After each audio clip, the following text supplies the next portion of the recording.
বেজে গিয়েছে যুদ্ধের ডঙ্কা। কেন এই কথা বলছি? কারণ জলে স্থলে আকাশপথে নৌসেনার যে মহড়া তাতেই, এবং তারা দাবি করছেন যে কোনো মুহূর্তে যুদ্ধের জন্য তারা প্রস্তুত।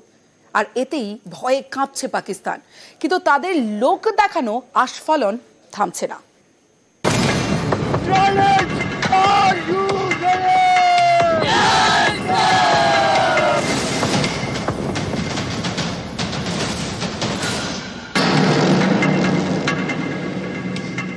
जिन्होंने ये हमला किया है उन आतंकियों को और इस हमले की साजिश रचने वालों को उनकी कल्पना से भी बड़ी सजा मिलेगी। सजा मिलकर के रहेगी। अब आतंकियों की बची खुची जमीन को भी मिट्टी में मिलाने का समय आ गया है। বদলা চাইছে দেশ, বেজে গিয়েছে যুদ্ধের ডঙ্কা, তৈরি হচ্ছে বাহিনী, চলছে মহড়া। জলে স্থলে আকাশে অ্যাকশনে ভারত। রবিবার আরব সাগরে পরপর মিসাইলের গর্জন। সাবমেরিন ধ্বংস করতে এদিন দূরপাল্লার মিসাইল টেস্ট করে ভারতীয় নৌসেনা। নৌসেনার হুঙ্কার, any time any where any how, বার্তা একটাই, শত্রুকে নিকেশ করতে তারা প্রস্তুত।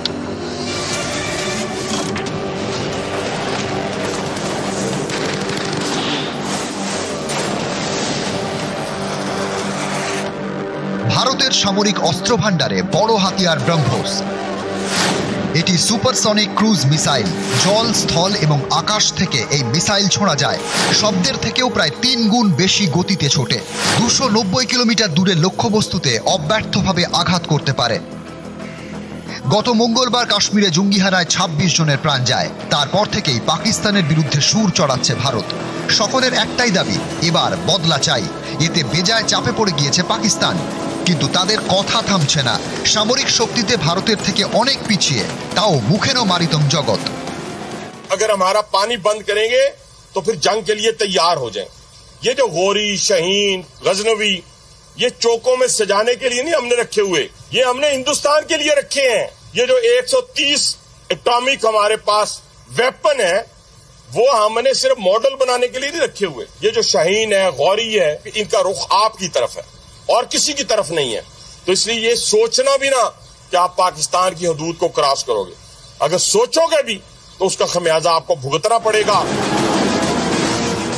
এর আগে বারবার ভারতের কাছে হেরেছে, তাতেও শিক্ষা হয়নি। পাকিস্তান ভালোই জানে কার কত দম, তাও মুখে ফাঁপা আস্ফালন। ইন্টারনালি ওরা কিন্তু খুব বাজে পজিশনে আছে। 71-এ এমন শিক্ষা দেওয়া হচ্ছে 50 বছর ওরা ঘুরে দাঁড়াতে পারেনি। এখন এই অবস্থায় যদি হয়, ভগবান জানেন ওদের কি অবস্থা হবে। সামরিক শক্তিতে বিশ্ব তালিকায় ভারতের স্থান 4 নম্বরে, আর পাকিস্তান 12 নম্বরে। ভারতের সেনা জওয়ানের সংখ্যা 14,55,550, সেখানে পাকিস্তানের মাত্র 6,54,000। ভারতের বায়ুসেনার বিমান 2,229টি আর পাকিস্তানের 1,399।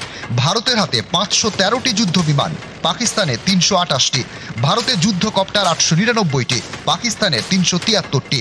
ভারতীয় সেনার হাতে 4,201টি ট্যাঙ্ক রয়েছে আর পাকিস্তানের হাতে 2,627টি। ভারতের হাতে সাঁজোয়া গাড়ি রয়েছে 1,48,594, পাকিস্তানের মাত্র 17,516টি।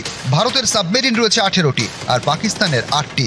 2টি নিউক্লিয়ার সাবমেরিন রয়েছে ভারতের, পাকিস্তানের হাতে এরকম কিছু নেই। ওদের ইকোনমি একদম শেষ। ওদের অর্ধেক যে 50% ওদের যে যুদ্ধ জাহাজগুলো আছে সেগুলো সব আন্ডার রিপেয়ার্স। ওরা অলরেডি চায়নার কাছে দৌড়েছে। এবারে যদি কিছু হয়, ওদের নিউক্লিয়ার সাইট কাহুতা সেটা শেষ হয়ে যাবে, তাদের যে আর্মির যে ব্যাকবোন সেটা শেষ হয়ে যাবে, পাকিস্তান দেশটা হয়তো টুকরো টুকরো হয়ে যাবে, পাকিস্তান অকুপাইড কাশ্মীর যেটা আছে সেটা হয়তো ইন্ডিয়া অ্যানেক্স করে নেবে। নিউজ 18 বাংলা।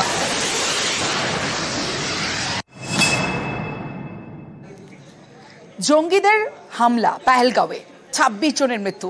আর তারপরে এই তথ্য তালাশে উঠে আসছে চাঞ্চল্যকর তথ্য। দুটো রুট উঠে আসছে। গ্রাফিক্যালি প্রেজেন্টেশনের মাধ্যমে আপনাদের দেখাবো যে দুটো রুট, সম্ভাব্য দুটো রুট।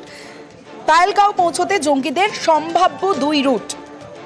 কিস্তোয়াড়ার বা অবন্তিপুর হয়ে পেহেলগাঁওয়ে জঙ্গিরা। সম্ভাব্য প্রথম রুট কিস্তোয়াড়ার চটপল হয়ে পেহেলগাঁও।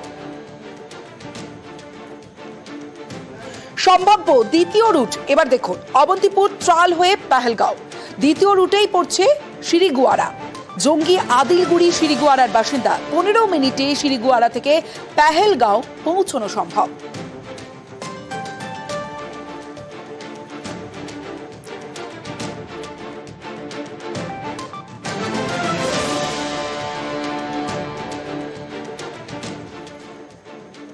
আজ রিসরায় গেলেন কল্যাণীর বিএসএফ জওয়ানরা, কারণ মঙ্গলবার থেকে আটকে রয়েছেন পূর্ণম কুমার সাউ এবং দুশ্চিন্তায় রয়েছেন পরিবার।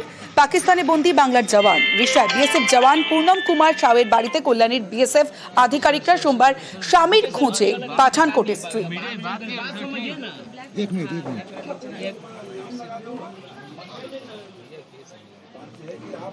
बहुत ही अच्छा लग रहा है, इन लोगों को देख के थोड़ा साहस मिल रहा है कि नहीं अब कुछ रिजल्ट आएगा। कोशिश जारी चल रहा है, सब पूरी देश लगी हुई है उनके लिए, ठीक है, ऐसा कोई बात नहीं है।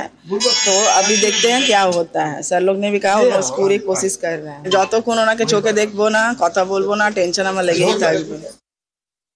ওনারা পাঠানকোট যাচ্ছেন, আমরা তার দ্রুত সে বাড়ি ফিরে আসুক সেটা আমরা কামনা করছি। আমরা সবাই একজন পরিবারের সদস্য হিসাবে আমাদের দায় দায়িত্ব কর্তব্য, আমরা পরিবারের সাথে আছি, পাশে আছি। আমরা সীমান্তে কি হতে চলেছে সেটা সীমান্তের মানুষরা সবার প্রথম আঁচ পান, আর সেখানেই বাংকার তৈরির প্রস্তুতি কুপোয়ারায়, সেখানেই নিউজ 18। আর আগে দেখুন সীমান্তে বাংকার প্রস্তুতির ছবিটা। বাড়ি থেকে বেরিয়ে ছোট্ট একটা দরজা দেখে বোঝার উপায় নেই এই দরজার পিছনে কি রয়েছে।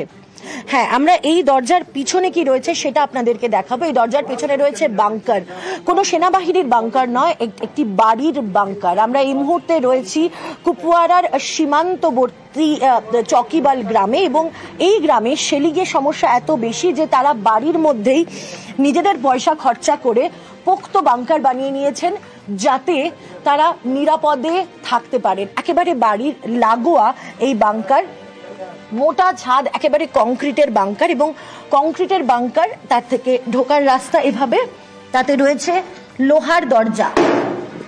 কেন তৈরি করেছেন জানেন এরা বাংকার? তার কারণ 2019 সালে এই পরিবারই শেলিংয়ে হারিয়েছিল নিজেদের এক বোনকে। তারপর থেকে শিক্ষা নিয়েছেন তারা, আর এখন আতঙ্কে ভুগছেন যে আবার না এই বাংকারে এসে তাদেরকে আশ্রয় নিতে হয়। এই বাংকার সেনাবাহিনীর বাংকার নয়, এই বাংকার সাধারণ মানুষের তৈরি করা, সাধারণ গ্রামবাসীদের বাঁচার জন্য তৈরি করা বাংকার। শেলিং এখানে একটা বড় সমস্যা। ওপারে পাক অকুপাইড কাশ্মীর থেকে শেলিং হয় এবং এখানে এই গ্রামে এসে পড়ে সেই সমস্ত শেল এবং ক্ষতিগ্রস্ত হয়, প্রাণহানি হয়। এমনকি যে পরিবারের বাংকারে এই মুহূর্তে আমরা দাঁড়িয়ে রয়েছি সেই পরিবারও হারিয়েছেন তাদের নিকটাত্মীয়কে। एक बात बताइए, आखिरी बार कब शेलिंग हुआ था? ये लगभग 2019 को हुआ था, जब पुलवामा का मामला हो गया था। तो उसके बाद यहाँ शेलिंग हुई थी, तो पार वाले फायर आके यहाँ पे लगे थे। तो यहाँ पर हमारी कज़न एक भी थी, वो भी उसमें डेथ हो गई थी। एक बच्चा था यहाँ पर, लड़का एक लगभग 15 साल का, उसकी भी डेथ हो गई थी। और इस दरिया के पार वाले साइड में बच्चा भी एक, उसकी भी डेथ हो गई थी, लगभग 3-4 साल का था। हमें तो बहुत ज़्यादा टेंशन होती है ना मैडम, हमें तो असल में हमें रात को नींद नहीं आती, क्योंकि बच्चे हैं, घर में औरतें हैं, उसकी वजह से हमें रात को नींद नहीं आती है। जेन्युइन बात है कि रात को हमें नींद नहीं आती है, इसलिए कि क्या पता नहीं क्या होगा रात को। अपने पैसे खर्च करके ये बनाकर दरवाजे के साथ ही, ताकि फौरन हम अगर कुछ भी हो जाए तो फौरन हम इसमें आके शिफ्ट हो जाए। जगह मतलब यहाँ पे बैठने की जगह है और यहाँ पे सांस लेने के लिए भी आप लोगों ने ये जब दरवाजा बंद हो जाता है तो दरवाजा बंद हो जाने की वजह से यहाँ ऑक्सीजन की थोड़ी कमी हो जाती है, तो ये हमने ऑक्सीजन के लिए, हवा के लिए ये जगह रखी है। और ये जगह जी ये किसके लिए है? ये कोई विंडो टाइप का? जी, विंडो टाइप है। किसी वक्त अल्लाह ना करे कि इस साइड कुछ मामला हो गया तो ये हमने थोड़ा जगह रखी, निकलने के लिए रखी है जगह।